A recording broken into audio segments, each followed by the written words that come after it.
Let's start with tour number 6.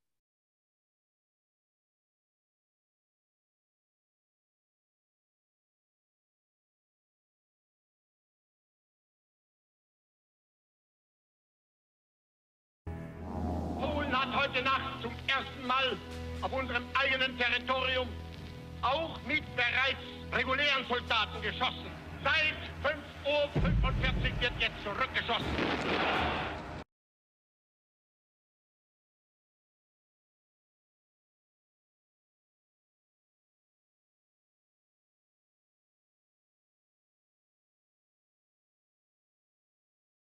Engländer behaupten, das deutsche Volk wehrt sich gegen die totalen Kriegsmaßnahmen der Regierung. Es will nicht den totalen Krieg, sagen die Engländer, sondern die Kapitulation.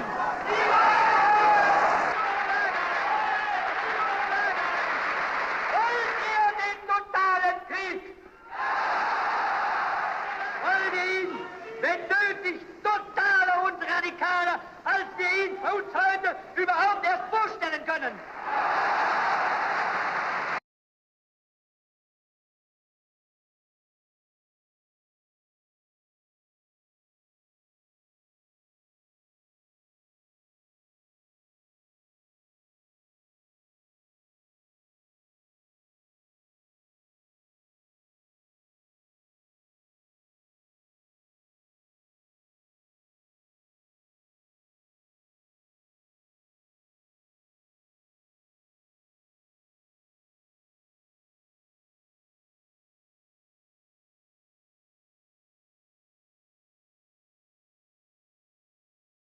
Yes, that's the goal of today's tour. We will not focus on this crazy man, Joseph Goebbels.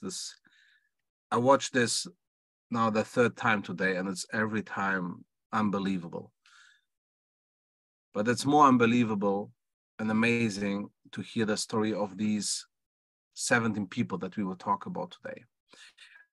16 men and 1 woman, or as Jehovah's Witnesses say, 16 brothers and 1 sister.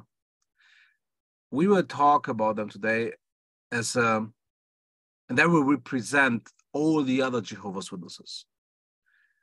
We will follow these stones that we call here in Germany the stumbling stones, and I will explain, or the artist will explain himself, what are these stumbling stones are, what is that. And we will, if possible, hear the story of that person. We will have a small sightseeing tour through Berlin where this person lived before got persecuted. There's one difficult thing in this tour. We talk about 17 people and 16 of them died. They were murdered, so it's a little bit sad, but still, it's something that we can be proud about them. But yeah, let's first answer this question: what are the Stolpersteine? I was walking down a street in Berlin when I first stumbled on the stumbling stone. The English translation of the Stolpersteine is stumblestone, because you stumble upon it when you walk. It catches your eye, particularly in the sunlight, because it reflects from the ground. When you go closer to it and you try to understand, first of all, what are you looking at? The Stolpersteine have been placed mainly for Jewish people who lived in Europe and who were murdered during the war in the concentration camps, in their memory, with their date of birth, with their name, and where they were murdered, as a memory for people to learn from and not to be forgotten that they were part of the communities where they lived in. Liberation 75 is a global movement to commemorate this important anniversary of 75 years since the end of the Holocaust. The goal is to ensure that the memory of the Holocaust is not lost in the future. We're at such an important point in time. We're now 75 years later. We're losing all of our witnesses, the Holocaust survivors themselves, who continue to tell their stories. The Stumbling Stone exhibition is being showcased in Canada for the first time, sponsored by the German Consul at Toronto. It is important because many people will finally be able to see this phenomenal project where inscribed brass stones are placed right into the street, directly in front of the last freely chosen homes of victims of the Holocaust. Each stone begins with the words, "Here lived," followed by the victim's name, date of birth, and fate, which in the vast majority of cases was deportation and murder. It is a deeply personal monument to an individual tragedy. The Stolpersteine, to me, represents a grave because my parents were murdered in Sobibor, so there is absolutely no grave of my parents. But the Stolpersteine is the first tangible object that you see that was of theirs. It reminds me of my family that was murdered in the Holocaust. And the Stolpersteine, to me, would mean that that family still, in some ways, in memory, lives at that place and had a life in that place at that time. Even though there are 70,000 stumbling stones placed in more than 1,200 cities and towns across Europe and Russia, each one tells the story of an individual who had a home and lived a life just like we do.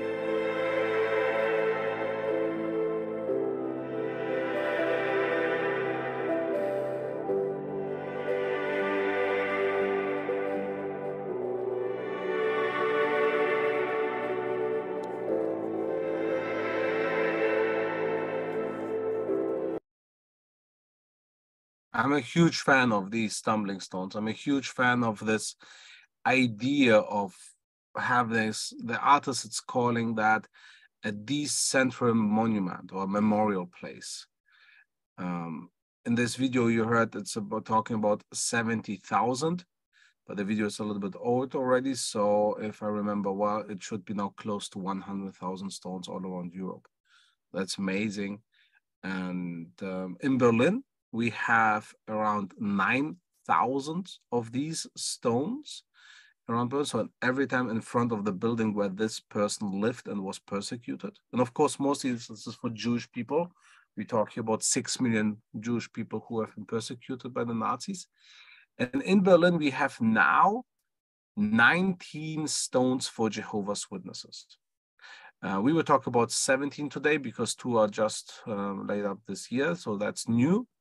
And about one sister, we will talk about her, but yeah, we will not see the stone today. And why only 19? The stones have to be, if you want to have a stone there, it must be a private